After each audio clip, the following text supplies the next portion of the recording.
Inilah alasan burung ini dinamakan ayam paling nyentrik. Bisa muncul tiba-tiba sambil pamer kantong oranye di lehernya.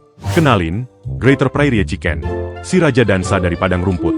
Burung ini paling aktif pas lagi musim kawin. Efektif banget buat narik perhatian betina. Dan yang lebih gila lagi, dia punya kantong udara di leher yang bisa menggelembung kayak balon. Terus suaranya itu loh kayak suara tiupan botol yang bisa kedengeran dari jarak jauh.